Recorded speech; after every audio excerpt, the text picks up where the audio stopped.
Olá a todos, sejam bem-vindos a mais uma videoaula. E o tema da videoaula de hoje é falar um pouquinho de algumas funções. Na verdade, essa primeira videoaula vai ser sobre função afim, tá? E quando a gente fala de função, o que nós buscamos? Relacionar duas variáveis. A ideia principal do processo é essa, né? E cada uma das funções que a gente vai aprendendo ao longo da nossa vida acadêmica, cada uma delas tem uma característica em especial. E hoje a gente vai estudar a função que a gente chama de função afim, cuja característica principal é variação constante. Então esse é um primeiro ponto que a gente vai trabalhar, tá? Então quando a gente fala de função afim, a característica dela é variação constante. Então vamos colocar aqui. Aí você pode perguntar assim: como eu vou entender que tem uma variação constante? A variação constante, ela caracteriza-se pelo seguinte: na função nós temos duas variáveis, né? Uma que nós chamamos de variável independente e a outra que a gente chama de variável dependente, e ela depende da independente, tá? Geralmente nós chamamos de x e y, tá? As variáveis, elas são representações literais, ou seja, elas têm como símbolos letras que representam grandezas, tá? Talvez a aplicação mais clássica da função afim seja o movimento uniforme, né? Onde a distância percorrida depende do tempo que você fica observando o objeto ou que você fica realmente dentro do objeto, no caso de uma viagem de carro, tá? Mas quando a gente fala em variação constante, o que a gente vai trabalhar vai ser o seguinte: perceba que no caso do movimento uniforme, o que varia constantemente é o espaço, porque a velocidade é constante, né? Então a cada intervalo de tempo nós temos uma variação, tá? Então como caracterizar a função afim? A variável independente vai andar mais uma unidade, e a cada unidade que a variável independente anda, a variável dependente ela vai andar mais a unidades. E aí perceba que estabelece-se um par ordenado. Que tipo de par ordenado que nós temos? Nós temos o seguinte par ordenado: o valor desse com o valor desse. Por exemplo, olha aqui no plano cartesiano. Perceba que eu não coloquei o nome dos eixos ainda, porque eles vão entrar daqui a pouco, tá? Então, olha só. Eu tenho aqui um x relacionando-se com o y, par ordenado, mais uma unidade da variável independente. A variável independente, no gráfico, é o eixo horizontal, tá? É o eixo que está deitadinho. Na maioria das vezes, nós vamos chamá-lo de x, tá? É o eixo das abscissas. Tudo bem? É o eixo das abscissas, tá? E aí perceba que eu tenho x para a abscissa e esse x tem um y para a ordenada. Aqui eu tenho um par ordenado. Olha só, mais um, percebeu? Então sai de x para x mais 1. O que vai acontecer no y? Ele sai de y para y mais a. É lógico, né? Quando eu coloco mais a gente é levado a entender que é sempre positivamente essa variação. Mas essa variação também pode ser de forma negativa, tá? Ou essa variação ela pode ser nula quando o carro está parado. Você aciona o cronômetro, o carro parado. O que acontece? Não tem variação de espaço, né? Não tem variação de espaço, então o carro fica parado. Tá certo? Isso pode acontecer também, tá? Pra gente vai caracterizar a função constante. Se esse A for positivo, como eu estou colocando aqui, positivo em que sentido? É sempre mais um, e quando eu coloco mais um, é sempre o deslocamento da esquerda para a direita, tá? No eixo da horizontal. Quando eu coloco mais A, o que pode acontecer com esse mais A? O deslocamento pode ser de baixo para cima, então perceba o que acontece aqui, né? Então positivamente, ou pode ser de cima para baixo. No caso, se for negativo, a gente vai colocar nas possibilidades ali, tá bom? Então olha só, quando eu tenho mais um aqui, perceba que essa variação aqui é de uma unidade.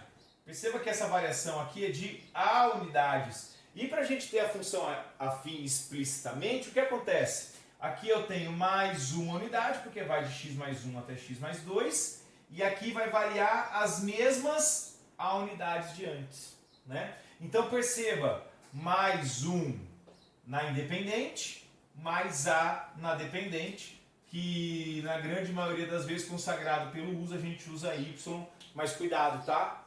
Os eixos podem sofrer alterações no nome, tudo bem? E aí o que acontece? E aí nós vamos ter o seguinte, aí a gente vai ter o seguinte, esse x mais 2 vai fazer o par com o y mais a, né? Então só para identificar aqui, a gente vai ter o seguinte. Só que tem um detalhe, a gente vai fazer o par ordenado aqui, tá? Muito bem. Voltando um pouquinho no raciocínio. Só que tem um detalhe que é importantíssimo, né? O nosso detalhe, ele é o seguinte. Perceba uma coisa. Aqui é igual aqui, né? De x para x mais 1, 1. De x mais 1 para x mais 2, 1. Aqui é A, aqui é A. Percebeu? Variação constante. Esse mais 1, na variável independente, ele sempre vai acontecer. E essa caracterização das funções, ela independe da letra que você usa, né? Então esse mais 1 na variável independente, ele sempre vai acontecer.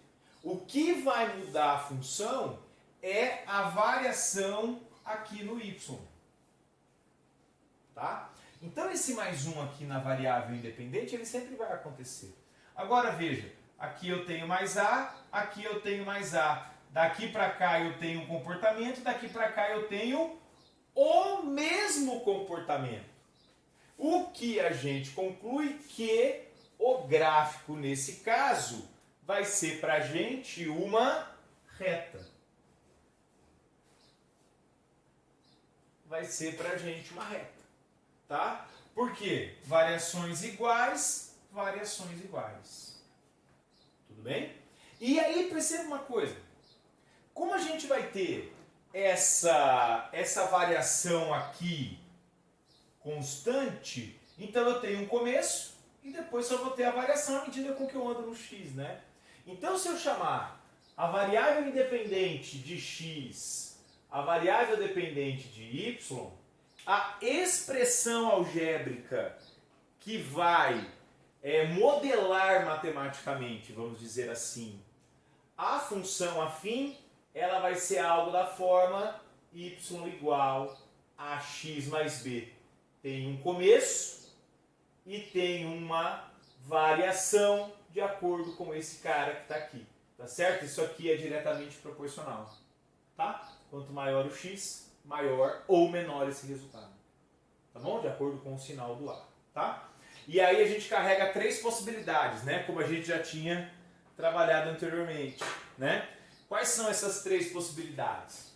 Aqui eu vou ter o eixo x, aqui eu vou ter o eixo y, e essas três possibilidades são as seguintes.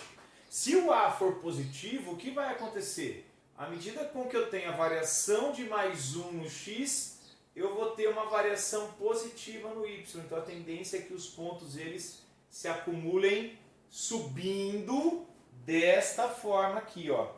Então, quando o A é positivo, o gráfico ele é desta forma aqui, tá? No sentido de leitura, ele sobe, tá? Ele sobe. Para você guardar isso, é como se você estivesse fazendo o seguinte. Imagina que aqui tem uma bolinha.